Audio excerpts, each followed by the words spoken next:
1 Samuel 18. 3, 2, 1, 0. 1 Samuel 18. When David had finished speaking with Saul, Jonathan was bound to David in close friendship and loved him as much as he loved himself. Saul kept David with him from that day on and did not let him return to his father's house. Jonathan made a covenant with David because he loved him as much as himself. Then Jonathan removed the robe he was wearing and gave it to David, along with his military tunic, his sword, his bow, and his belt. David marched out with the army and was successful in everything Saul sent him to do.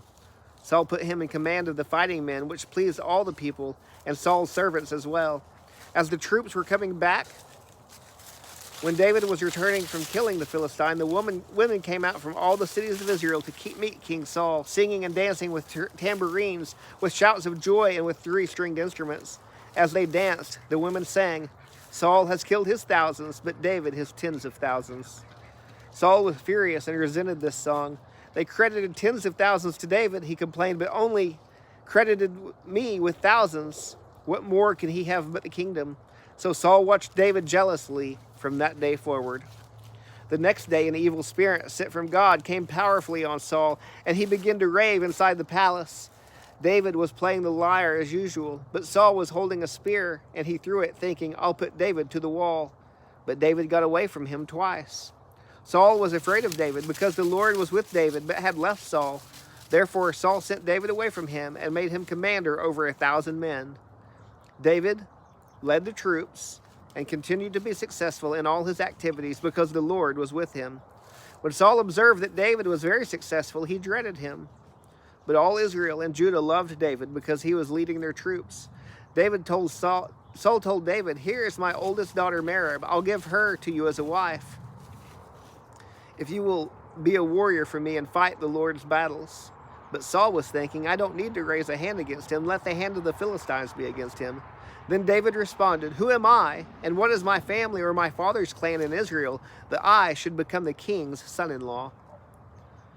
When it was time to give Saul's daughter Merab to David, she was given to Adriel, the Maholathite, as a wife. Now Saul's daughter Michal loved David, and when it was reported to Saul, it pleased him.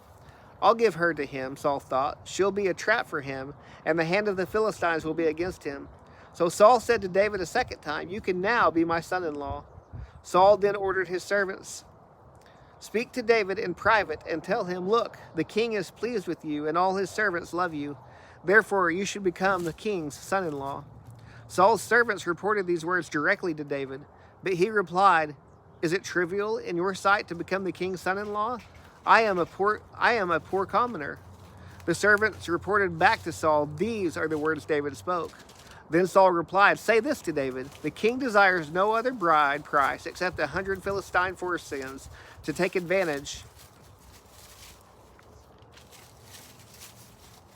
revenge on his enemies.'" Actually, Saul intended to cause David's death at the hand of the Philistines. When the servants reported these terms to David, he was pleased to become the king's son-in-law. Before the wedding day arrived, David and his men went out and killed 200 Philistines. He brought their foreskins and presented them as full payment to the king to become his son-in-law. Then Saul gave his daughter Michal to David as his wife. Saul realized that the Lord was with David, and that his daughter Michal loved him. And he became even more afraid of David. As a result, Saul was David's enemy from then on. Every time the Philistine commanders came out to fight, David was more successful than all of Saul's officers, so his name became well known.